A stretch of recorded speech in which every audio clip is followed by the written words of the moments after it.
Handa na ba ang inyong mga puso para sa isang kwentong yayanig sa inyong buong pagkatao?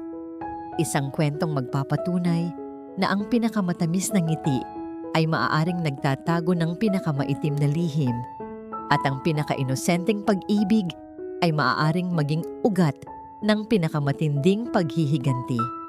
Paano kung ang hustisyang matagal mo nang hinahanap ay hindi matatagpuan sa korte, kundi sa isang planong isinilang mula sa pagtataksil na dudurog sa iyong puso?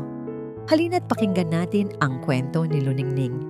Ang mabangong amoy ng kandila at ng mga puting rosas ay sumasabay sa malakas na tibok ng puso ni Luningning. Maingat niyang inayos ang huling platito ng paboritong panakota ni Gahom sa isang maliit na mesang inihanda niya sa kanilang silid tulugan. Ito ang kanilang ika-5 anibersaryo bilang mag-asawa. At sa kauna-unahang pagkakataon, naglakas loob siyang sorpresahin ito. Isang matamis na ngiti ang gumuhit sa kanyang mga labi. 5 taon. 5 taon ng pagiging isang mabuting asawa, isang masunuring manugang. Kahit paano, umaasa siyang ang gabing ito ang magiging simula ng mas matamis pa nilang pagsasama. Umaasa siyang sa pamamagitan ng kanyang pagsisikap, mararamdaman ni Gahom kung gaano niya ito kamahal. Sa labas, narinig niya ang garalgal ng graba nang pumasok ang sasakyan sa kanilang gate. Agad na bumilis ang tibok ng kanyang puso sa pananabik. Nandyan na siya, bulong niya sa sarili.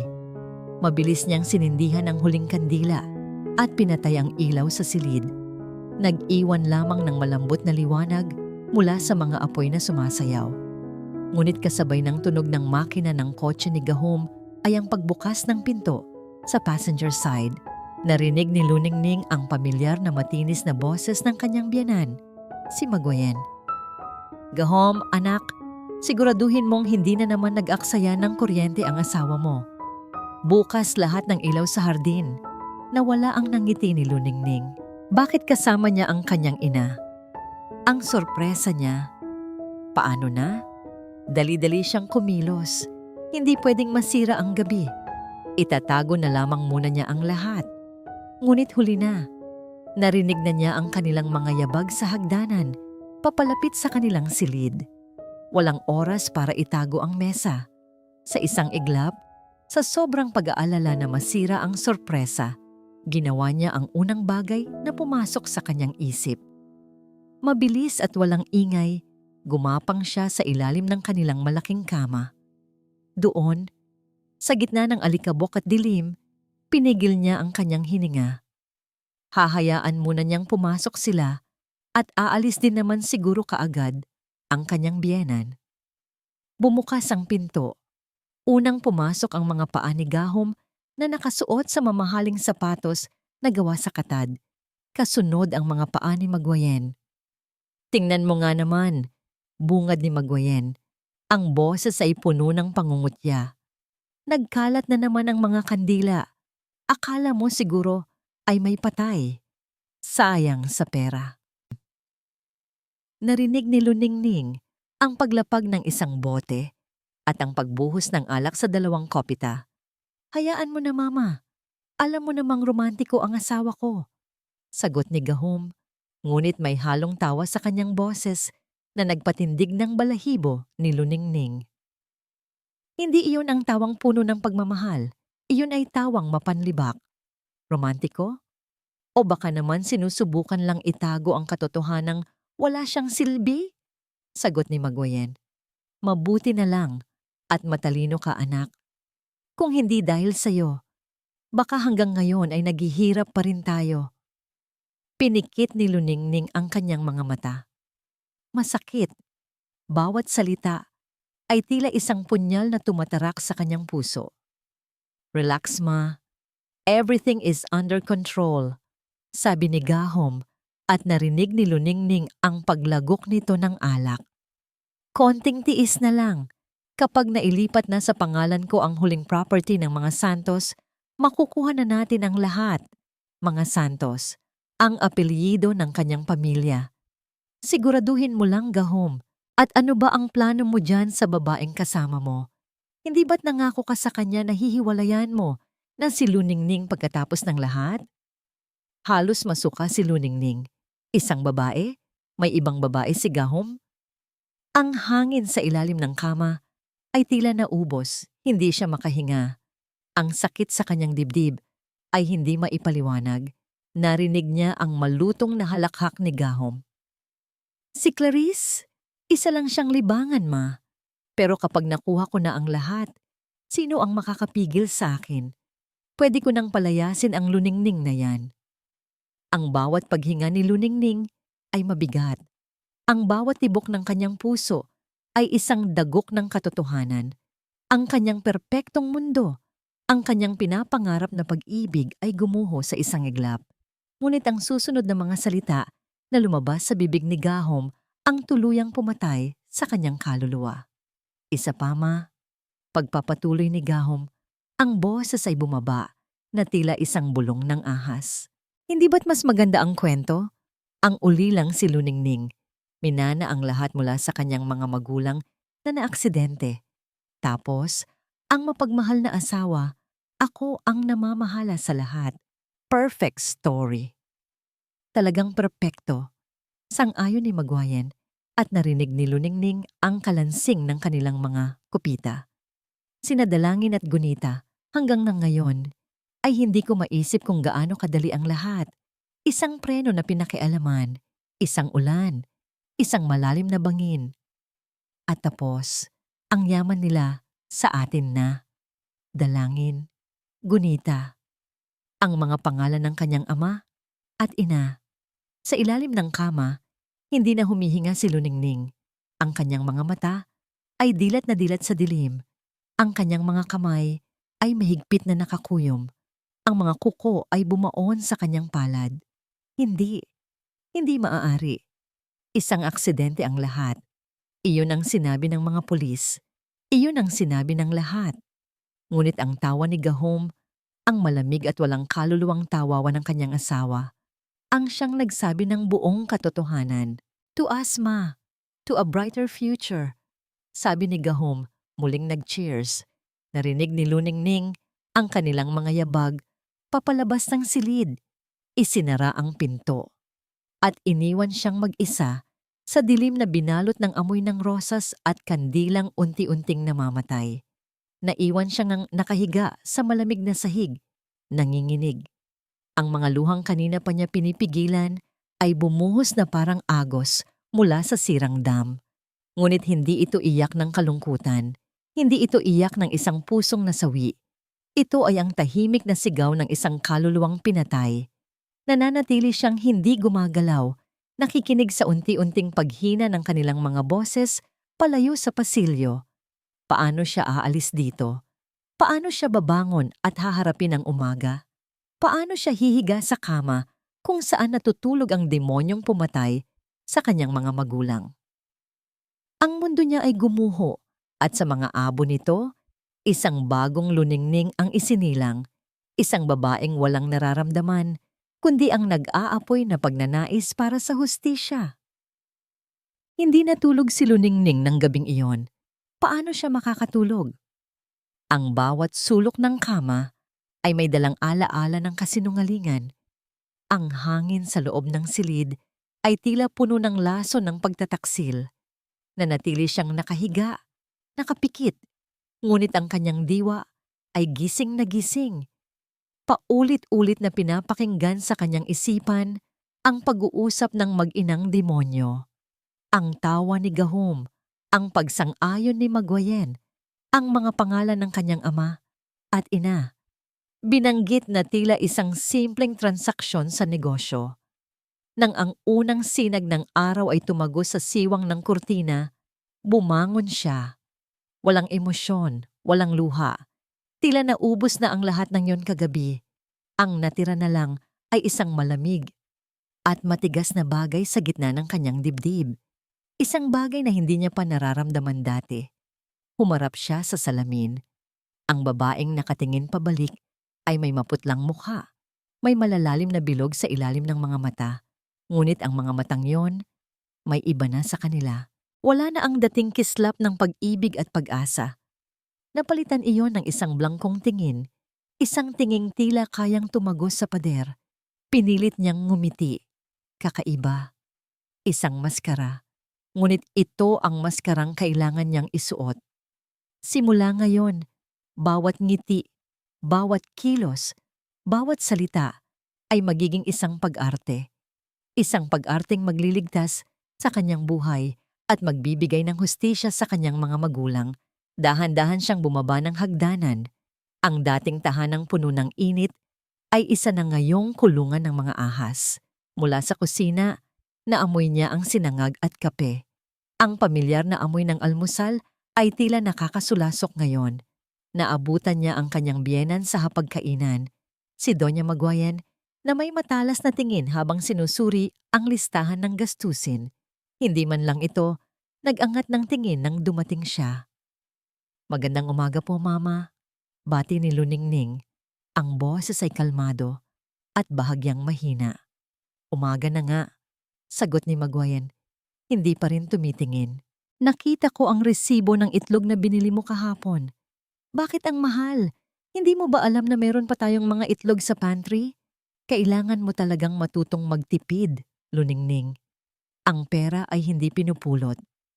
Sa loob-loob ni Luningning, kumukulo ang kanyang dugo.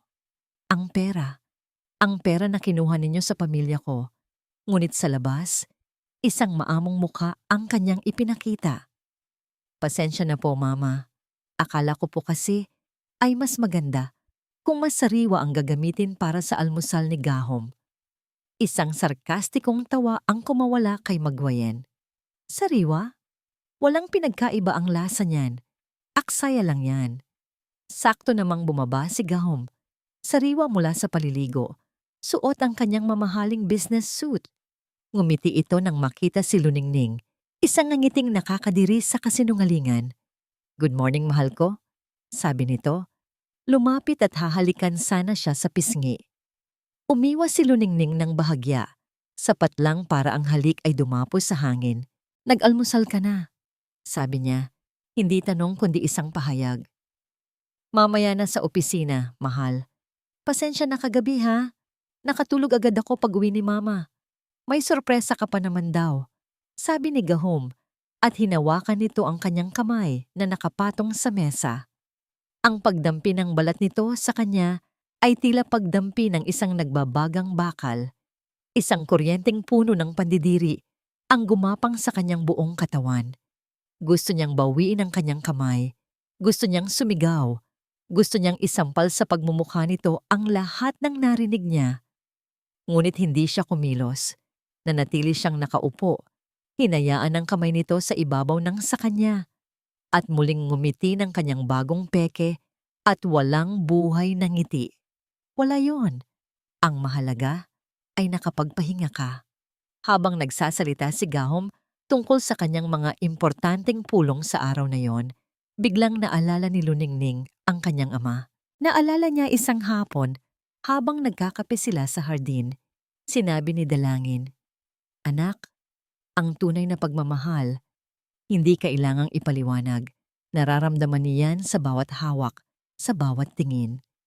Ang hawak ni Gahom ngayon ay malamig. Ang tingin nito ay hungkag. "Luningning, nakikinig ka ba?" Naputol ang kanyang pag-iisip sa matinis na boses ni Maguayan. Nakatayo na ito ngayon sa harap ng nakabukas na refrigerator. Tila isang general na nag-iinspeksyon ng kanyang mga tropa. "Halika dito. Tingnan mo ito," utos nito.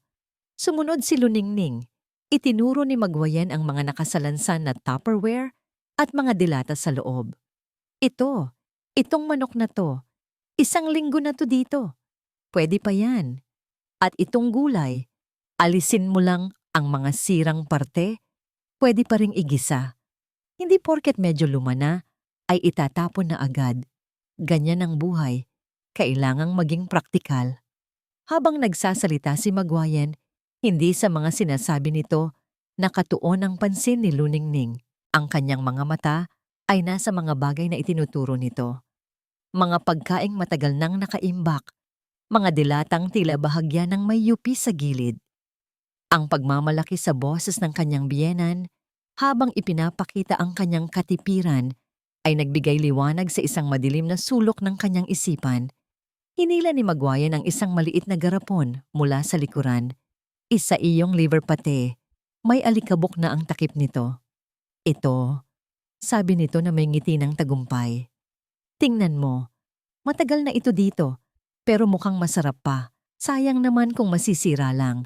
Gagamitin ko ito para sa hapunan bukas. Isang espesyal na putahe.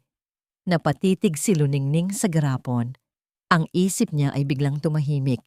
Ang lahat ng ingay, ang galit, ang sakit, ang pagkasuklam ay biglang naglaho. Sa isang iglap, isang malinaw na ideya ang nabuo sa kanyang isipan. Isang ideyang nakakatakot, masama, ngunit napaka-perpekto. Ang kahinaan ng kanyang kaaway, ang pagiging kuripot nito, ang pagmamalaki nito sa mga bagay na dapat ay nasa basurahan na. Ito na. Ito na ang simula. Ito na ang armas na gagamitin niya. At ang pinakamaganda sa lahat, sila mismo ang magbibigay nito sa kanilang mga sarili. Umalis si Luningning sa kusina, ngunit ang imahe ng garapon ng liver pate ay nanatiling nakatatak sa kanyang isipan. Hindi na siya bumalik sa kanilang silid. Ang kanyang mga paa ay kusa siyang dinala sa isang lugar na matagal na niyang iniiwasan, ang pribadong aklatan ng kanyang ama. Ang amoy ng lumang papel at mahogany ang sumalubong sa kanya. Dito, ang oras ay tila huminto. Ang lahat ay nasa ayos, tulad ng huling pag-iwan ni Dalangin dito. Maingat niyang hinaplos ang malaking lamesa, ang mga libro sa estante, ang paboritong silyon nito. Tila naroon pa rin ang init ng kanyang ama. Sa ibabaw ng mesa, may isang larawan. Ang huli nilang pamilya fotografiya. Siya, si Mama Gunita at si Papa Dalangin. Nakangiti lahat, masaya, walang kamalay-malay sa tadhanang naghihintay sa kanila. Doon, sa katahimikan ng aklatan, sa unang pagkakataon mula nang marinig niya ang katotohanan, hinayaan ni Luningning na muling bumagsak ang kanyang mga luha. Ngunit iba na ang mga luhang ito. Hindi na ito luha ng kawalan ng pag-asa. Ito ay luha ng pangungulila na may kasamang nag-aapoy na galit. Niyakap niya ang larawan, idinikit sa kanyang dibdib. Hikbi niya. Patawad po kung naging mahina ako. Patawad po kung naging bulag ako. Ipinagkatiwala ko ang lahat sa kanila. Ipinagkatiwala ko ang buhay ko sa mga taong kumuha sa inyo. Huminga siya ng malalim. Ang bawat paghinga ay nagdadala ng bagong lakas. Ibinalik niya ang larawan sa mesa at pinunasan ang kanyang mga pisngi. Ang kanyang mga mata, bagamat namumugto, ay mayroon ng bagong liwanag. Isang liwanag na malamig at mapanganib. Hindi ko na po hahayaang masayang ang lahat. Bulong niya sa hangin. Kung walang batas na makakapagparusa sa kanila, ako mismo ang magiging batas. Hindi na ako iiyak. Tapos na ang pagiging biktima. Sisingilin ko sila sa lahat ng utang nila. Pangako po iyan. Alam niyang walang saysay ang pagpunta sa pulis. Anong ebidensya ang ihaharap niya? Ang kanyang salita, laban sa salita ng isang iginagalang na negosyanteng tulad ni Gahom? Pag-uusap na narinig niya habang nasa ilalim ng kama? Tiyak na pagtatawanan lang siya. Sasabihin nilang nababaliw na siya sa pagluluksa. Hindi. Kailangan niyang maging mas matalino. Gagamitin niya ang mismong mga sandata na ipinagmamalaki ng kanyang mga kaaway laban sa kanila. Ang kasakiman ni Maguire, ang kayabangan at katakawan ni Gahom. Lumabas siya ng aklatan na may bagong determinasyon. Isang plano ang unti-unting nabubuo sa kanyang isipan. Malinaw at detalyado. Kinahapunan, nilapitan niya si Maguire habang nagkakape ito sa hardin. Ibinaba niya ang kanyang sarili. Suot ang pinakamaamo niyang ekspresyon. Mama, panimula niya. Ang boses ay puno ng pagsisisi. Naisip ko po yung sinabi ninyo kaninang umaga. Tama po kayo. Masyado po akong magastos at hindi praktikal. Pasensya na po. Nagtaas ng kilay si Magwayen. Nagulat ngunit halatang nasiyahan sa kanyang pag-amin. Gusto ko po sanang matuto sa inyo. Pagpapatuloy ni Luningning. Kung papayagan niyo po, gusto ko po sanang tumulong sa pag-aayos ng pantry at ng mga ref para po malaman ko kung paano ninyo napapanatiling maayos at matipid ang lahat. Gusto kong maging kasing husay ninyo. Isang mayabang na ngiti ang sumilay sa labi ni Magwayen. Ang paghanga sa kanyang mga mata ay totoo. Aba, mabuti naman at sa wakas ay nagkamalay ka na rin. Sige, bukas ng umaga, samahan mo ako. Ipapakita ko sa iyo ang mga sekreto ng isang tunay na may bahay. Salamat po, Mama. Maraming salamat po. Sagot ni Luningning. Yumuko pa na tila isang nagpapasalamat na alagad. Sa loob-loob niya, isang malamig na ngisi ang gumuhit. Ang pain ay kinagat na. Nang gabing iyon, habang mahimbing na natutulog si Gahom sa kanyang tabi, ang paghilik nito ay tila tunog ng isang halimaw. Tahimik na bumangon si Luningning. Dala ang kanyang laptop, pumasok siya sa banyo at doon nagkulong. Sa liwanag ng screen, ang kanyang mukha ay tila isang multo. Ang kanyang mga daliri ay mabilis na nag-type sa search bar. Clostridium botulinum. Side effects of eating expired canned goods. Botulism symptoms. Food poisoning from dented cans. Bawat artikulo, bawat medical journal na kanyang nabasa ay nagpatibay sa kanyang plano. Nalaman niya ang tungkol sa mga bakterya na nabubuhay sa mga pagkaing hindi naimbak ng tama, lalo na sa mga dilatang may yupi o umuumbok.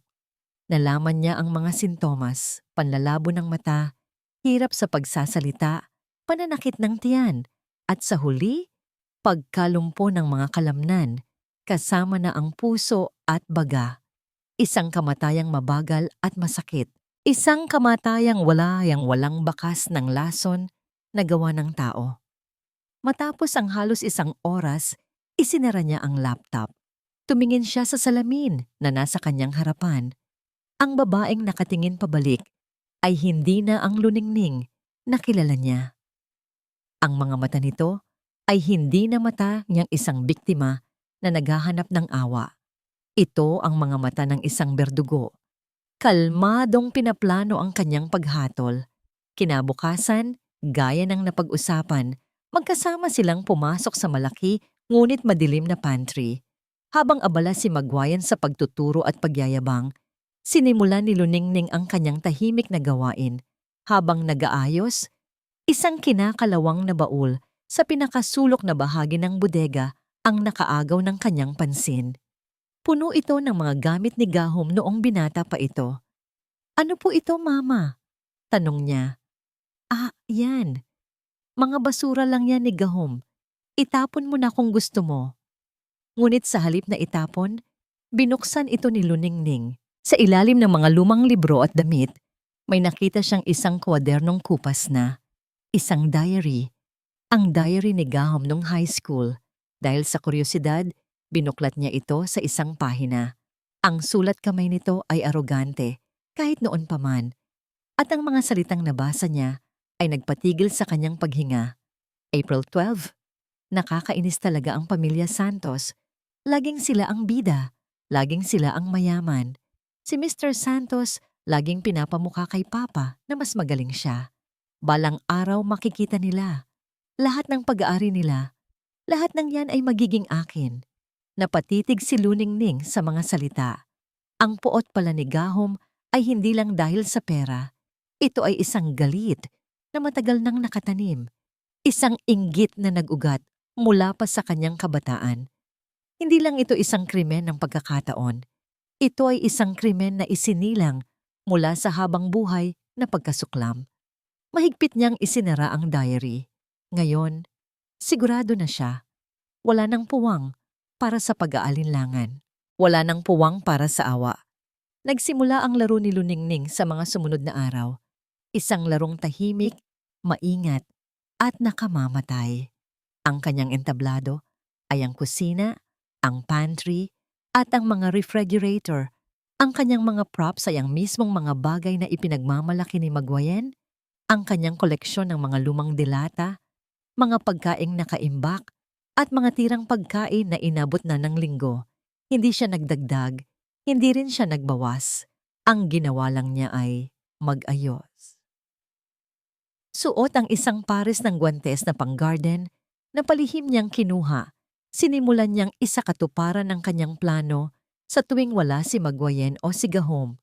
Ang bawat galaw niya ay may layunin. Ang isang lata ng meatloaf na matagal nang may yupi sa gilid na dating nasa pinakalikod ng estante ay dahan-dahan niyang inilipat sa harapan kung saan madali itong makikita at makukuha. Ang isang bote ng mushroom na ang tubig sa loob ay medyo malabo na. Isiniksik niya sa pagitan ng mga bagong bili para magmukhang kabilang sa mga ito.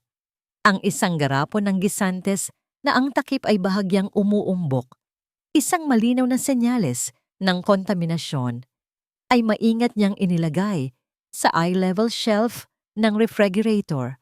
Ang bawat paglipat ay isang bulong na nagsasabing, kunin mo ako, gamitin mo ako, matipid ka, hindi ba?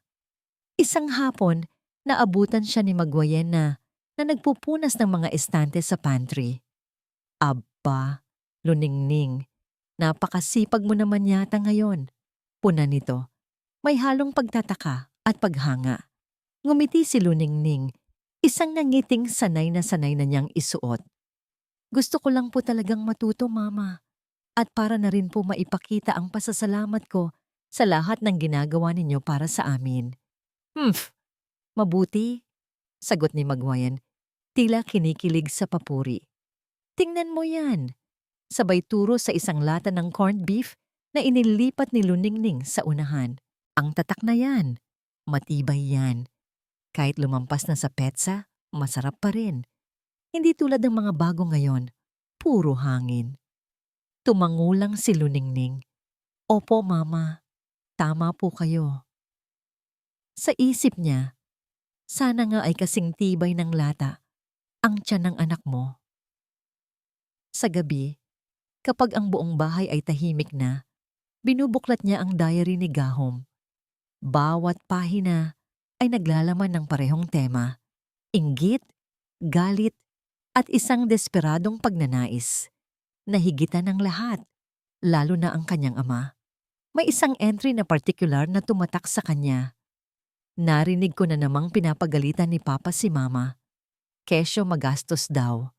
Kesyo hindi marunong humawak ng pera. Palibhasa, si Mr. Santos, kahit anong luho, kayang-kaya ibigay sa pamilya niya. Ayoko nang maging ganito. Ayoko nang marinig na minamaliit si Mama. Balang araw, luluhod sila lahat sa amin. Naunawaan ni Luningning, ang kasakiman ni Gahom ay hindi lang para sa sarili niya. Ito ay para na rin sa kanyang ina.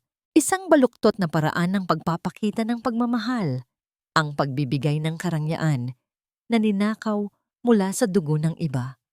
Ang katotohanan ito ay lalong nagpatigas sa kanyang puso. Walang puwang para sa awa, para sa kanila. Isang Biyernes ng gabi, umuwi si Gahom na may dalang kunot sa noo. Ibinagsak niya ang kanyang briefcase sa sofa at nagbuhos ng alak para sa sarili. Ano ang problema, anak? Tanong ni Maguayen agad na lumapit. That stupid deal fell through, Ma. Reklamo ni Gahom. Ang galing-galing ng presentasyon ko, pero sa iba pa rin ibinigay ang proyekto. Nakakainis. Ang totoo, natalo na naman siya sa sugal at malaki ang utang niya, ngunit hindi niya yon aaminin. Naku anak, hayaan mo na yon. Pag-alo ni Maguayen, mas magaling ka sa kanila. Para mawala yung stress mo, sa linggo, maghahanda ako ng isang espesyal na salu-salo. Isang piging para sa pinakamagaling kong anak. Ako mismo ang magluluto ng lahat ng paborito mo. Nag-angat ng tingin si Gahom. Isang ngiti ang unti-unting sumilay sa kanyang labi. Talaga, Ma? Yung paborito kong kaldereta? At yung pate na ikaw lang ang gumagawa? Oo naman, anak. Lahat ihahanda ko. Buong pagmamalaking sabi ni Maguayen. Mula sa kusina, narinig ni Luningning ang lahat. Ang kanyang puso ay nagsimulang tumibok ng mabilis, ngunit hindi dahil sa takot, dahil sa pananabik. Kaldereta. Alam niya kung nasaan ang lata ng tomato sauce na may yupi. Pate, ang lumang garapon na ipinagmalaki ni Maguayen. Ang lahat ng kanyang maingat na inayos na mga piyesa sa chessboard ay handa na. Ang hari at ang reyna ay walang kamalay-malay na sila mismo ang gagawa ng sarili nilang checkmate. Nang pumasok si Luningning sa sala, dala ang isang baso ng tubig, ngumiti siya sa kanilang dalawa. Mukhang magandang ideya po yan, Mama. Sigurado pong matutuwa si Gahom. Siyempre naman, sabi ni Maguayen, ang mga mata ay nagliliwanag. Gagamitin ko ang mga pinakatago kong sangkap para sa espesyal na araw na yon. Ang nangiti sa labi ni Luningning ay nanatili. Ngunit ang kanyang mga mata ay madilim at malalim. Tumingin siya kay Gahom na ngayon ay masaya ng umiinom ng kanyang alak. Sa isip niya, isang pangungusap lang ang umalingaw-ngaw. Ang bitag ay handa na at ang mga daga ay sabik ng pumasok. Dumating ang araw ng linggo. Ang buong bahay na bato ng mga ilustre ay nababalot sa amoy ng iba't ibang putahe. Si Maguayen, suot ang kanyang paboritong apron, ay tila isang reyna sa kanyang kaharian, ang kusina. Mula umaga pa lang, abala na siya sa paghahanda para sa espesyal na salo-salo para sa kanyang nag-iisang anak. Si Luningning ay nasa kanyang tabi, gumaganap bilang isang masunuring katulong. Siya ang tagahiwa, tagahalo, tagaabot. Ngunit habang ang kanyang mga kamay ay abala, ang kanyang mga mata at diwa ay matalas na nagmamasid. Luningning, iabot mo sa akin yung lata ng liver spread. Yung espesyal, utos ni Maguayen. Sumunod si Luningning. Kinuha niya ang garapon ng pate na matagal nang nakatago. Ang mismong garapon na nagbigay sa kanya ng ideya. Nang buksan ni Maguayen ang takip, isang bahagyang pop ang narinig at isang di pamilyar na amoy ang kumalat sa hangin. Ngunit agad din itong nahalo sa bango ng ibang niluluto. Amoy pa lang. Alam mo nang malasa, sabi ni Maguayen. Hindi pinapansin ang kakaibang singaw. Kumuha siya ng kutsilyo at sinimulang ihalo ito sa ginigisan niyang bawang at sibuyas. Sunod, ipinakuha niya ang dilatang karne para sa kaldereta, isang lata na bahagyang umuumbok sa itaas. Binuksan ito ni Maguayen ng may kaunting hirap. Isang masangsang na amoy ang sumingaw, ngunit iwinaksilang niya ito. Ganyan talaga, pag matagal na, mawawala rin yan pag naluto na. Sabi niya, mas abala sa pagtitipid kaysa sa pag-iingat. Ganoon ang nangyari sa buong umaga. Bawat espesyal na sangkap na kinuha ni Maguayen mula sa pantry ay isa sa mga piyesang maingat na inilagay ni Luningning sa unahan. Ang bawat putahe ay tila isang anunsyo. Ang kaldereta, ang embutido na gawa sa lumang giniling, ang salad na may mushroom na galing sa boteng malabo na ang tubig. Ang hapagkainan ay inihanda na parang may pista. Magagarang plato, kubyertos na pilak, at mga kopitang kristal. Sa gitna ng lahat, ang mga putaheng inihanda ni Maguayen na sa paningin ng iba ay isang handaan ng pagmamahal, ngunit sa mga mata ni Luningning ay isang handaan ng kamatayan. Nang bumaba si Gahom, ang kanyang muka ay agad na nagliwanag. Wow ma, the best ka talaga. Para sa'yo anak, sagot ni Maguayen, ang mga mata ay nagniningning sa pagmamalaki. Umupo sila sa hapag, si Gahom sa gitna bilang hari ng piging. Si Maguayen sa kanyang kanan, ang reynang naghanda ng lahat, at si Luningning sa kanyang kaliwa, ang tahimik na manonood. Luningning, bakit hindi ka pa kumukuha ng pagkain? Tanong ni Gahom, puno na ang plato nito. Ngumiti si Luningning. Medyo masama ang pakiramdam ng tiyan ko kanina pa. Siguro ay dito na lang ako sa kanin at sa sariwang salad. Sagot niya, tinutukoy ang salad na siya mismo ang gumawa gamit ang mga bagong biling gulay. Arte, bulong ni Magwayen. Ngunit hindi na siya pinansin ni Gahom na sabik nang sinimulan ang pagkain. Bawat subo ni Gahom ay tila isang tunog ng martilyo sa dibdib ni Luningning. Una, ang kaldereta. Ma, ang sarap. Ito talaga ang aalis ng stress ko, sabi nito habang ngumunguya. Sunod, ang embutido. Sunod, ang pate na ipinahid sa tinapay. Kumakain ito na parang walang bukas. Lahat ng putaheng may laso ng panahon at kapabayaan ay tinitikman niya nang may ngiti sa labi. Si Magwayan naman ay kontento nang kumain ng kaunti. Mas nasisiyahang panoorin ng kanyang anak na kumain ng may gana. Cheers! Sabi ni Gahom. Itinaas ang kanyang kopita ng alak para sa future, sa mas marami pang tagumpay at sa mas malaki pang yaman na darating sa pamilyang ilustre. Itinaas din ni Magwayan ang kanyang kopita. Para sa iyo, anak. Itinaas din ni Luningning ang kanyang baso ng tubig. Tumingin siya nang diretso sa mga mata ni Gahom. Para sa hustisya. Bulong niya, sapat lang para marinig ng sarili.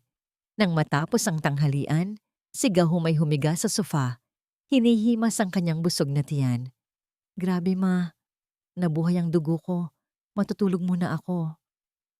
Sige anak, magpahinga ka, sabi ni Magwayen. Naiwan si Luningning sa kusina, naghuhugas ng mga plato. Ang tunog ng tubig at ng mga pinggan ay tila isang musika sa kanyang tainga. Tapos na. Ang plano ay naisakatuparan na. Ngayon, ang kailangan na lang niyang gawin ay maghintay. Lumipas ang ilang oras. Nagdilim na sa labas. Si Magwayen ay nanonood ng telebisyon sa sala. Si Luningning naman ay nagkulong sa silidaklatan, nagbabasa ng libro. Ngunit wala ni isang salita ang pumapasok sa kanyang isipan. Ang kanyang buong katawan ay nakaalerto, naghihintay. At pagkatapos, narinig niya ito. Isang mahinang ungol mula sa itaas. Mula sa kanilang silid-tulugan kung saan natutulog si Gahom. Sinundan iyon ng isang mas malakas na daing, isang tunog ng isang taong nahihirapan. Napahigpit ang hawak ni Luningning sa librong binabasa niya. Ang kanyang puso ay nagsimulang dumagundong. Maya-maya, isang malakas na kalabog. Tila may isang mabigat na bagay ang bumagsak. Sinundan iyon ng isang sigaw. Hindi sigaw ng galit, kundi isang sigaw ng matinding, hindi maipaliwanag na sakit. Ito na. Nagsimula na. Ang hatol ay nagsimula ng ipataw. Ang sigaw ni Gahom ay tila kidlat na gumising sa natutulog na bahay na bato. Agad na napatayo si Magwayen mula sa panonood ng telebisyon. Ang kanyang mukha ay puno ng pagkalito at pag-aalala. Mula sa silidaklatan, lumabas si Luningning. Ang kanyang mukha ay isang perpektong maskara ng pagkagulat. Ano yon? Tanong ni Magwayen. Ang mga mata ay nanlalaki. Nanggaling po sa taas, sa kwarto natin. Sagot ni Luningning. Ang boses ay bahagyang nanginginig. Isang calculated na panginginig. Sabay silang tumakbo paakyat ng hagdanan.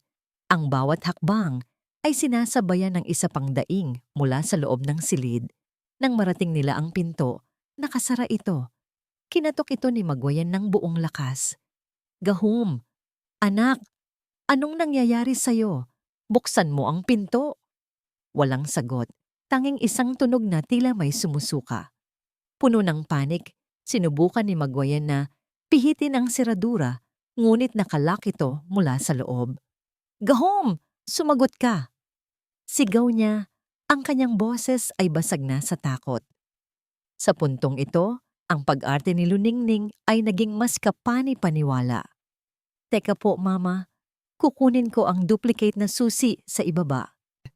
Mabilis siyang bumaba. Bawat segundo ng pagkaantala ay isang dagdag na segundo sa paghihirap ni Gahom.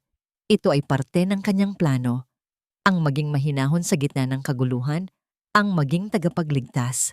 Pagbalik niya dala ang susi, nanginginig ang mga kamay ni Maguayen habang sinusubukang ipasok ito sa seradura. Nang sa wakas ay bumukas ang pinto, isang karumaldumal na tanawin ang bumungad sa kanila. Si Gahom ay nakahandusay sa sahig, sa tabi ng kama, namimilipit. Ang kanyang muka ay pawisan at namumutla. Ang mamahalin niyang damit ay may bahid ng suka. Ang kanyang mga mata ay nanlalaki sa sakit at pagkalito. "Anak!" Tili ni Maguayen, agad na lumuhod sa tabi nito. "Anong nangyari? Anong masakit sa'yo?"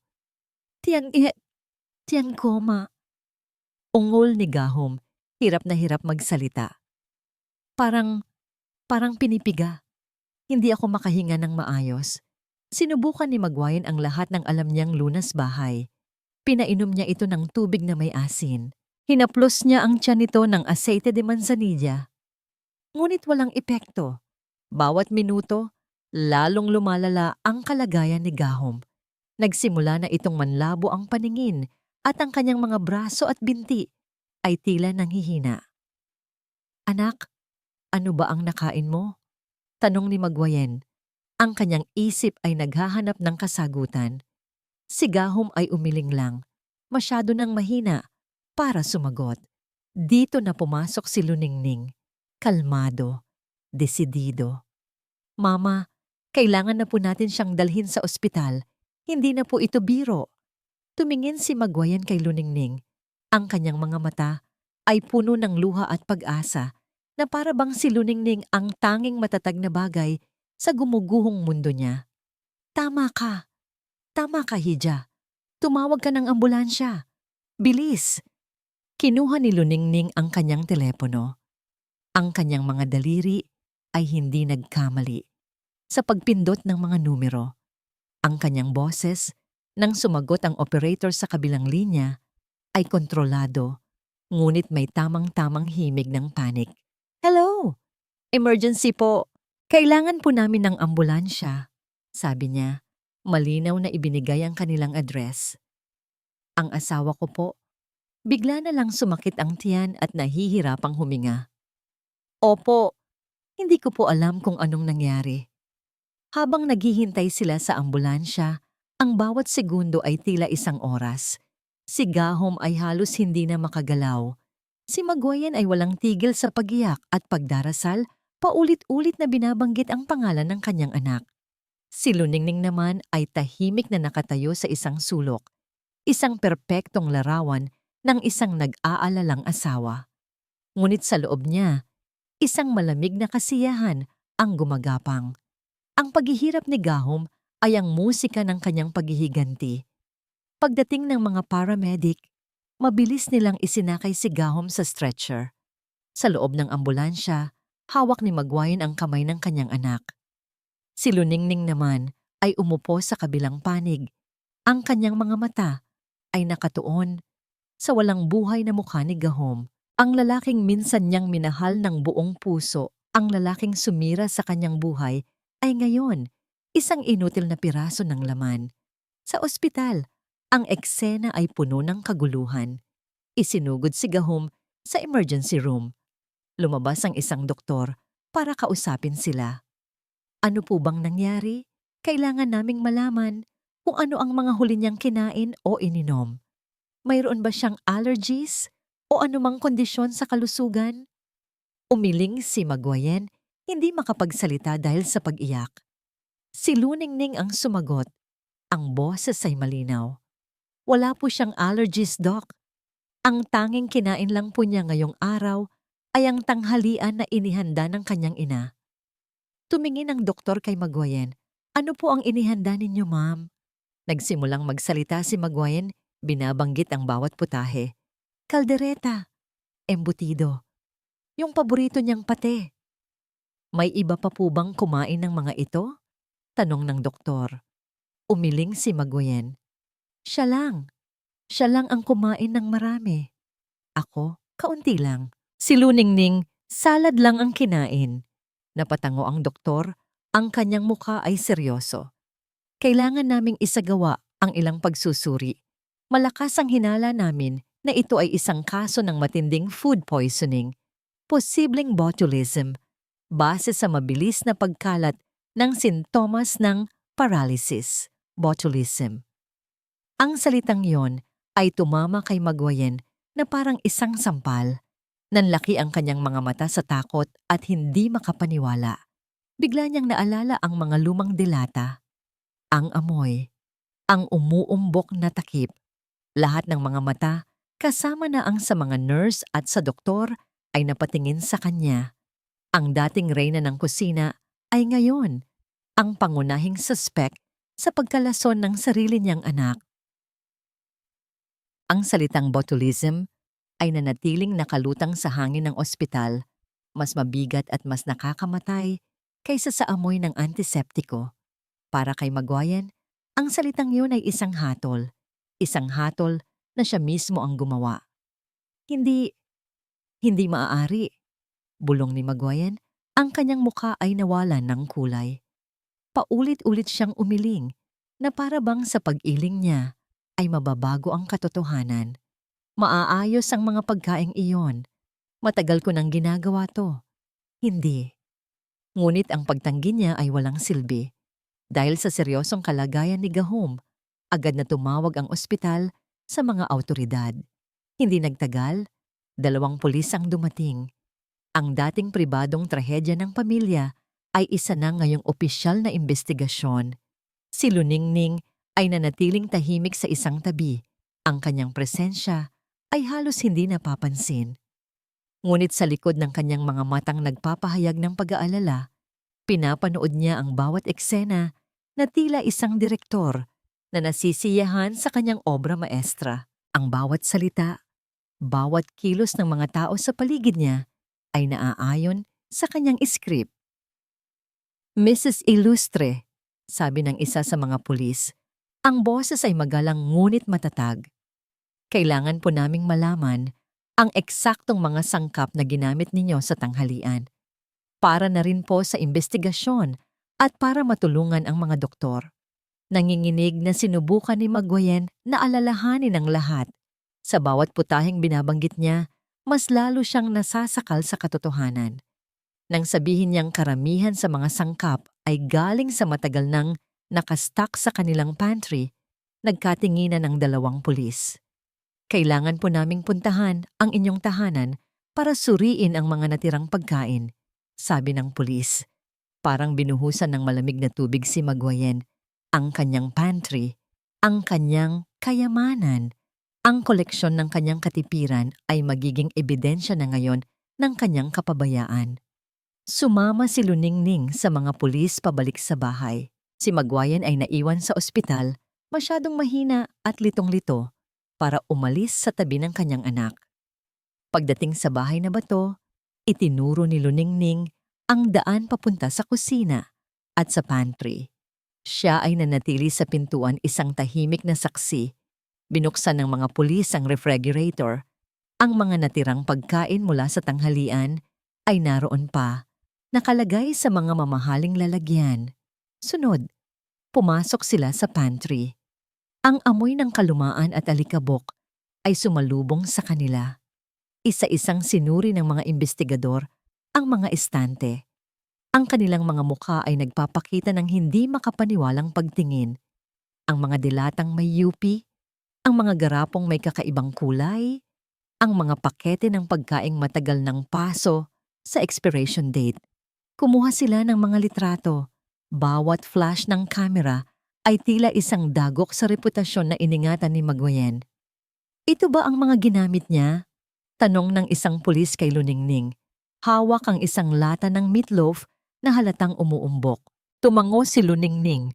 Ang kanyang mga mata ay nagkunwaring puno ng kalungkutan. Opo, palagi po niyang sinasabi na sayang itapon. Na masarap pa raw po ang mga yan. Nang bumalik sila sa ospital, dala ang mga sample ng pagkain para sa laboratorio. Ang balita ay mas lalong naging malinaw. Ang hatol ay papalapit na. Lumipas ang ilang oras ng nakakabinging paghihintay. Si Maguian ay nakaupo sa sahig ng hallway, ang kanyang mamahaling damit ay gusot-gusot, ang kanyang buhok ay gulo-gulo. Wala na ang dating postura ng isang mayaman at aroganteng donya. Ang natira ay isang kaawa-awang ina na naghihintay ng himala. Sa wakas, bumukas ang pinto ng ICU. Lumabas ang doktor, ang kanyang muka ay pagod at walang mabuting balita na dala. Ginawa na po namin ang lahat ng aming makakaya, panimula ng doktor. Ang kanyang mga salita ay mabigat. Napatayo si Maguayen. Ang kanyang puso ay tumigil sa pagtibok. The toxins had already caused irreversible damage to his nervous system. His respiratory muscles failed. I'm very sorry. His heart stopped. Ang mga salitang yon ay umalingaw-ngaw sa pasilyo. His heart stopped. Patay na si Gahom. Isang nakakabinging katahimikan ang bumalot sa lahat. At pagkatapos, isang sigaw. Isang sigaw na hindi galing sa tao, kundi sa isang hayop na nasugatan ng malubha. Isang sigaw na puno ng pagsisisi, sakit at kabaliwan. Hindi ay! Nagwala si Maguayen. Sinabunutan niya ang kanyang sarili. Pinaghahampas ang pader. Anak ko! Gahom! Hindi totoo yan! Hindi! Inawat siya ng mga nurse. Si Luningning ay lumapit. Hinawakan ang braso ng kanyang biyenan. Mama, kumalma po kayo. Ngunit sa paghawak niya, tila isang demonyo ang sumanib kay Maguayen. Tumingin ito kay Luningning. Ang kanyang mga mata ay nag-aapoy sa galit at paghahanap ng masisisi. Ikaw! Sigaw niya. Itinuturo ang daliri sa mukha ni Luningning. Kasalanan mo to. Simula nang dumating ka sa pamilya namin, puro kamalasan na lang ang dala mo. Nilason mo ang anak ko. Ikaw ang pumatay sa kanya. Ang mga pulis at mga nurse ay nagulat sa biglaang akusasyon. Ngunit si Luningning ay hindi natinag. Sa halip, ang mga luha ay nagsimulang mamuo sa kanyang mga mata. Mga luhang perpektong inurasan. Mama, ano po ang sinasabi ninyo? Bakit po ninyo ako sinisisi? Ang eksena ay perpekto. Isang biyudang inaakusahan, isang nagluluksa at nababaliw na biyenan. At ang katotohanan na nakalagay sa mga report ng pulis at ng ospital ay malinaw. Namatay si Gahom dahil sa pagkaing inihanda ng sarili niyang ina. Ang pagwawala ni Maguayen ay naging mas malala. Ang kanyang mga salita ay wala ng katuturan. Ang kanyang pag-iisip ay tuluyan ng gumuho. Ang babaeng nagplano ng pagpatay sa iba para sa pera ay ngayon isang baliw na pumatay sa sarili niyang anak dahil sa sobrang pagtitipid. Ang hustisya ay nagsimula ng maningil at ito ay mas matindi at mas masakit kaysa sa inaakala ni Maguayen. Ang burol at libing ni Gahom Ilustre ay naging usap-usapan sa Villa Alon. Isang trahedya, sabi ng mga nakikiramay, isang kahiyahiyang pangyayari na ibinulong ng mga tsismosa. Ang balita ay kumalat na parang apoy. Ang nag-iisang tagapagmana ng mga Ilustre, namatay dahil sa pagkalason mula sa pagkaing inihanda ng sarili nitong ina. Sa buong panahon ng pagluluksa, gumanap si Luningning sa kanyang papel nang walang kapaguran. Ang biyudang tahimik na tumatangis sa isang sulok, ang manugang na matiyagang umaalalay sa kanyang biyenan na nawala na sa sariling katinuan. Walang sino man ang naghinala. Para sa lahat, siya ang pinakamalaking biktima sa lahat ng ito. Si Maguayen, sa kabilang dako, ay tuluyan ng nilamon ng kanyang sariling impyerno. Dinala siya sa presinto para sa opisyal na pahayag. Sa loob ng isang malamig at walang lamang kwarto, kaharap ang dalawang investigador, ang kanyang mga salita ay pabago-bago. Minsan, iiyak siya at aaminin ang kanyang pagkakamali. Maya-maya, sisigaw siya at paulit-ulit na isisisi ang lahat kay Luningning. May sumpa ang babaeng yan. Sigaw niya, ang kanyang buhok ay gulo-gulo at ang mga mata ay nanlilisik. Siya ang nag-ayos ng pantry. Inilagay niya ang mga lason kung saan ko makikita. Plano niya ang lahat. Kalmadong nakikinig ang mga pulis. Sa kanilang propesyon, sanay na sila sa mga taong naghahanap ng masisisi para takasan ang sariling konsensya. Ma'am, sabi ng isang pulis, ayon po kay Mrs. Luningning, kayo po mismo ang nagturo sa kanya kung paano magtipid at mismong kayo po ang nag-utos sa kanya na ayusin ang mga gamit sa pantry. Wala po kaming nakitang anumang ebidensya na nagpapatunay na may kinalaman siya sa nangyari. Hindi. Hindi ninyo naiintindihan. May maitim siyang kaluluwa. Nakikita ko. May mga multo siyang kasama. Pagpupumilit ni Maguayen. Ngunit para sa mga pulis, ang kanyang mga salita ay mga salita na lamang ng isang babaeng nawalan ng anak at ng isip. Isinara nila ang kaso. Accidental death due to negligence, walang krimen na naganap, isang kapabayaan lamang na nauwi sa kamatayan. Si Luningning na nasa labas ng interrogation room ay narinig ang lahat. Isang mapait na tagumpay, nanalo siya. Ngunit ang lasa ng tagumpay ay hindi matamis. Ito ay lasang abo. Ang makita ang pagbagsak ni Maguayen ay hindi nagdulot sa kanya ng kasiyahan, kundi isang malamig at blangkong pakiramdam. Ito ay hindi para sa kanya. Ito ay para kina Dalangin at Gunita. Dahil sa kanyang hindi matatag na pag-iisip, si Maguayen ay hindi ikinulong. Sa halip, dinala siya sa isang pribadong psychiatric facility. Doon, ang kanyang mga araw ay puno ng mga anino at bulong na siya lang ang nakakarinig. Minsan, nakikita niya si Gahom, nakatayo sa isang sulok, galit na nakatingin sa kanya. Minsan naman nakikita niya ang mag-asawang Santos nakangiti sa kanya, isang nangiting nakakapangilabot. Isang araw, dinalaw siya ni Luningning. Hindi para sa awa, kundi para sa pagsasara. Nakita niya si Maguayen sa pamamagitan ng isang salamin sa pinto ng kwarto nito. Nakaupo ito sa sahig, yakap-yakap ang isang unan na para bang ito ang kanyang anak at may ibinubulong. Patawarin mo si Mama, anak. Hindi ko sinasadya.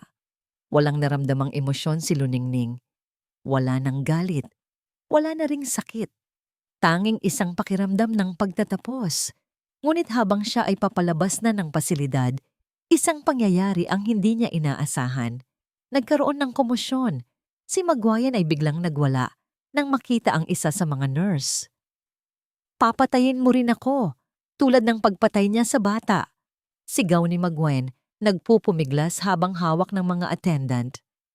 Anong bata ang sinasabi ninyo, ma'am? Tanong ng nurse. Sa gitna ng kanyang pagwawala, tumingin si Maguayen sa direksyon ng pintuan. Nakita niya si Luningning na nakatayo roon, nagyelo sa kanyang kinatatayuan. Isang masamang nangiti ang gumuhit sa labi ng matanda. Siya! Tanungin ninyo siya! Sigaw ni Maguayen, itinuturo si Luningning. Akala niyo ba ang mga magulang lang niya ang pinatay ng anak ko? Hindi! May isa pa. May isa pa siyang sikreto. Ang lahat ay napatingin kay Luningning. Ang kabit niya! Patuloy ni Maguayen, ang kanyang tawa ay nakakatakot. Si Clarice! Buntis yon, pero ayaw panagutan ng anak ko. Kaya pinalaglag niya. Pinatay niya ang sarili niyang dugo at laman para lang sa pera ng babae. Na yan. Ang mga salitang yon ay tumama kay Luningning nang mas malakas pa kaysa sa katotohanan tungkol sa kanyang mga magulang. Si Gahom, hindi lang siya isang mamamatay tao. Isa siyang halimaw na kayang pumatay ng sarili niyang anak para sa pera. Ang huling piraso ng anumang natitirang pag-aalinlangan sa kanyang puso ay nadurog at naging alikabok. Ang kanyang ginawa ay hindi na lamang paghihiganti. Ito ay isang paglilinis, isang pag-aalis ng isang cancer sa mundo. Tumalikod si Luningning, hindi na lumingon pa. Habang naglalakad siya palayo sa mga sigaw ni Maguayen, isang bigat ang nabunot mula sa kanyang dibdib. Hindi ito kagalakan, hindi ito kapayapaan. Ito ay isang pakiramdam ng katapusan. Ang lahat ng multo ng nakaraan ay nailabas na. Ngayon, malaya na siyang harapin ang kinabukasan. Ang huling sigaw ni Magwayan sa pasilidad ay hindi na muling narinig ni Luningning, ngunit ang mga salita nito ay tumatak sa kanyang kaluluwa na parang isang mainit na bakal. Pinatay niya ang sarili niyang dugo at laman. Sa mga araw na sumunod, habang inaayos ang mga legal na dokumento, ang bigat sa kanyang dibdib ay unti-unting napalitan ng isang kakaibang kapayapaan.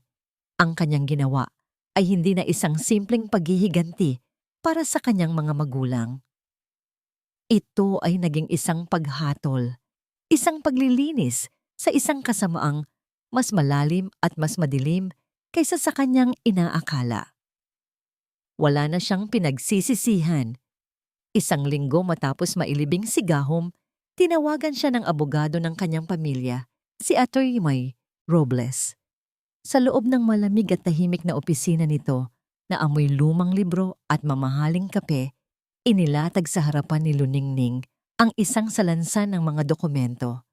"Luningning, Hija," magalang na sabi ng matandang abogado.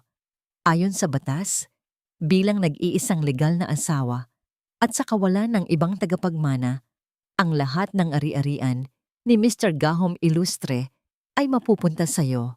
Napatitig si Luningning sa mga papel, mga titulo ng lupa, mga bank account, mga stock certificate. Ang mga ito ang yaman ng kanyang mga magulang, ang yamang naging dahilan ng kanilang kamatayan. Kasama na rito, pagpapatuloy ni Atty. Robles, ang bahay na bato at lahat ng negosyong nakapangalan sa pamilya Ilustre na ngayon ay malinaw na itinayo gamit ang kapital mula sa mga Santos. Kinuha ni Luningning ang pluma. Ang bigat nito sa kanyang kamay ay tila bigat ng isang martilyo ng hukom. Isa-isa niyang pinirmahan ang mga dokumento. Bawat pirma ay isang pagbawi. Bawat guhit ng tinta ay isang pagwawasto sa kasaysayan. Hindi para sa pera, kundi para sa pangalan. Para maibalik ang dignidad ng mga Santos. Pagkatapos ng lahat, bago siya umalis, dumaan siya sa psychiatric facility para sa huling pagkakataon. Hindi na siya pumasok sa loob.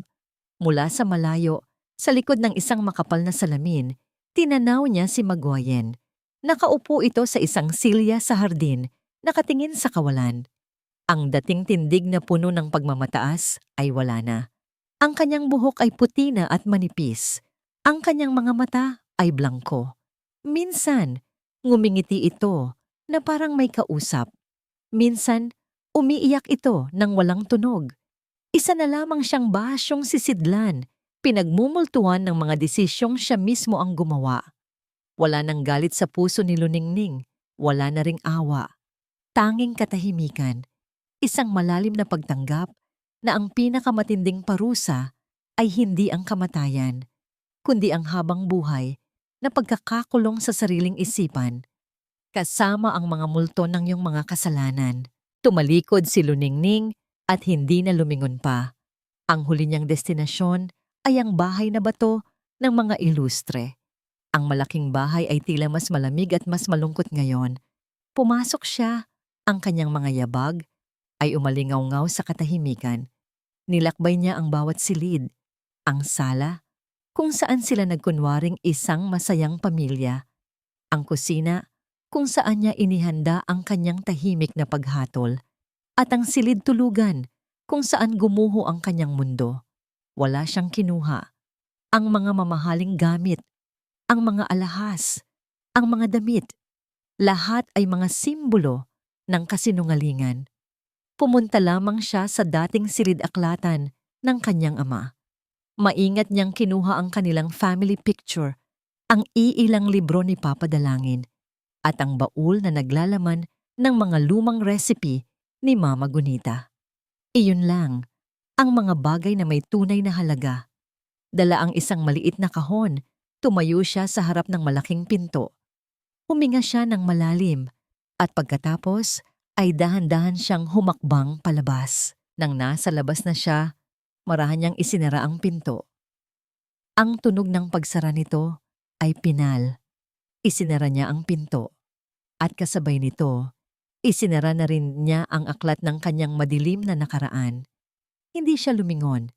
Naglakad siya palayo sa bahay na yon, palayo sa Villa Alon. Makalipas ang ilang araw, si Luningning ay nakatayo sa isang bakanteng lote sa isang tahimik na bayan sa tabi ng dagat, malayo sa lahat ng alaala ng mga ilustre. Ang hangin ay sariwa, may dalang amoy ng alat. Ang tunog ng mga alon ay tila isang oyayi. Sa kanyang harapan, may isang karatulang nakatayo sa gitna ng lote.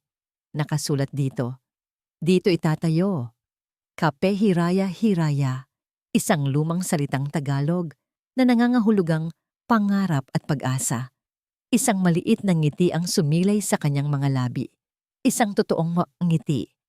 Pagkatapos ng mahabang panahon, ito ay isang ngiti na hindi maskara, hindi sandata. Isang nangiti na galing sa isang pusong pagod na ngunit handa ng muling magsimula. Dito, sa lugar na ito, itatayo niya ang kanyang bagong buhay. Isang buhay na payapa. Isang buhay na sa kanya lang. Isang taon na ang lumipas. Ang amoy ng bagong giling na kape, barako at ng bagong lutong pandesal ang unang bubungad sa sino mang papasok sa Kape Hiraya. Isang maliit na kapihan na nakatayo sa tabi ng dagat, gawa sa kahoy at salamin, na laging dinarayo ng sikat ng araw tuwing umaga. Ang loob nito ay puno ng halaman, mga librong pwedeng basahin, at ng tawa ng mga parokyano. Sa likod ng coffee bar, abala si Luningning. Ang kanyang mga galaw ay kalmado at sanay na. Ang pag-measure ng kape, ang pag-steam ng gatas, ang pagguhit ng isang simpleng puso sa ibabaw ng latte. Isang ngiti ang laging nakaguhit sa kanyang mga labi. Isang ngiting totoo, hindi na isang maskara. "Isang kapeng itim para sa akin, Ning," sabi ng isang matandang mangingisda na si Mang Cardo, isa sa kanyang mga unang naging customer. "Ito na po, Mang Cardo," sagot ni Luningning. Inilapag ang isang mainit na tasa sa counter. "Ingat po sa laot ngayong araw." "Salamat, Hija. Pagpalain ka," sabi ng matanda. Pinanood ni Luningning ang pag-alis ni Mang Cardo at pagkatapos ay tumingin siya sa paligid ng kanyang munting kapihan. Puno ito ng buhay, mga estudyanteng nag-aaral, magkakaibigang nagkukwentuhan, isang mag-asawang tahimik na nagkakape habang nakatingin sa dagat. Ito ang mundong binuo niya mula sa abo ng kanyang nakaraan. Isang mundong payapa. Isang kartero ang pumasok at iniabot sa kanya ang isang sobre para po kay Miss Luningning Santos. Nagpasalamat siya at binuksan ang sulat. Galing ito sa isang bahay ampunan sa kalapit na probinsya. Ang laman nito ay isang liham ng pasasalamat. "Dear Miss Santos," basa niya sa kanyang isip, "nais po naming ipaabot ang aming taos-pusong pasasalamat sa napakalaking donasyon na ipinagkaloob ninyo mula sa Dalangin and Gunita Santos Memorial Fund. Dahil po dito, makakapagpatayo kami ng isang bagong silidaklatan para sa mga bata at matutustusan ang kanilang pag-aaral sa buong taon. Hindi po ninyo alam kung gaano kalaking pag-asa ang ibinigay ninyo sa kanila. Ang kabutihan ng inyong mga magulang ay tunay na nabubuhay sa pamamagitan ninyo." Napahawak si Luningning sa kanyang dibdib. Ang mga pangalan ng kanyang mga magulang na dating binanggit sa isang bulong ng kasakiman, ngayon ay nababanggit na sa isang dasal ng pasasalamat. Ang yaman na pinagbuwisan nila ng buhay ay hindi na sayang. Ito ngayon ay nagbibigay ng pangarap at pag-asa sa mga nangangailangan. Ito ang tunay na hustisya. Ito ang tunay na pamana. Nang mag-aalas 7 ng umaga, paunti na ang mga tao sa kapihan. Oras na para sa kanyang munting ritual. Kumuha siya ng sarili niyang tasa ng kape at lumabas sa maliit na beranda na nakaharap sa dagat. Ang araw ay nagsisimula palang sumikat. Ang langit ay nag-aagaw ang kulay lila at kahel. Ang dagat ay kalmado at ang mga alon ay marahang humahalik sa dalampasigan. Ang lahat ay bago. Ang lahat ay sariwa. Huminga siya ng malalim. Ang hangin ay malinis. Ang bigat na matagal niyang pinasan sa kanyang dibdib ay matagal nang wala.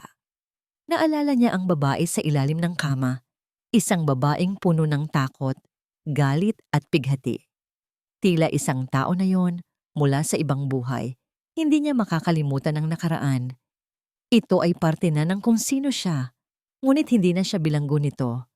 Ang mga sugat ay naghilom na, nag-iwan ng mga pilat na nagsisilbing paalala ng kanyang katatagan, hindi ng kanyang kahinaan. Natagpuan niya ang kapayapaan, hindi sa pagbagsak ng kanyang mga kaaway, kundi sa pagbangon ng kanyang sarili.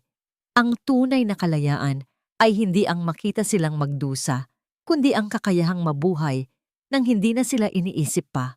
Habang ang araw ay unti-unting umaangat mula sa abot-tanaw, ipinikit ni Luningning ang kanyang mga mata at dinama ang init nito sa kanyang mukha. Isang mainit, totoong init. Dahan-dahan niyang iminulat ang kanyang mga mata, nakatingin sa walang katapusang karagatan, sa pagsikat ng bagong araw. Isang luha ang pumatak mula sa kanyang mata. Ngunit hindi ito luha ng kalungkutan. Ito ay luha ng pasasalamat. At sa katahimikan ng umaga, na tanging ang tunog lang ng alon ang naririnig, isang bulong ang kumawala sa kanyang mga labi. Isang bulong para sa 2 taong laging nasa puso niya. Malaya na po ako. Ang kanyang ningning ay muling nagliliwanag. Sa pagkakataong ito, walang sino man ang makakapagpapatay nito. At dito po nagtatapos ang ating kwento. Isang paglalakbay na nagturo sa atin na ang tunay na hustisya ay hindi palaging natatagpuan sa paghihiganti. Minsan, ito ay nasa pagpapalaya ng ating sarili mula sa galit at paghilom ng mga sugat ng nakaraan. Ipinakita sa atin ni Luningning na kahit sa pinakamadilim na gabi, laging may pagsikat ng isang bagong araw na nagdadala ng pag-asa. Maraming salamat po sa inyong walang sawang pagsubaybay sa kwento ni Luningning. Sana po ay may napulot kayong aral at inspirasyon sa kanyang naging paglalakbay. Ano po ang masasabi ninyo sa kwentong ito? Nais po naming marinig ang inyong mga komento at saloobin. At kung meron po kayong gustong marinig na uri ng kwento sa mga susunod nating paglalakbay, comedy, horror, o isa pa ring madamdaming love story, huwag po kayong mag-atubiling i-comment sa ibaba. Ang inyong mga mungkahi ay napakahalaga po sa amin. Hindi dito nagtatapos ang ating paglalakbay. Marami pa pong kwentong kasing ganda at mas puno ng aral dito sa aming channel. Kung nagustuhan nyo ang kwentong ito, i-like, i-share sa pamilya at mga kaibigan, at mag-subscribe na rin para lagi kayong updated sa mga susunod pa naming kwento. I-click nyo ang notification bell para kayo ang unang makarinig kapag may bago kaming upload. Pagpalain po kayo ng Panginoon, kayo at ang inyong buong pamilya. Hanggang sa muli,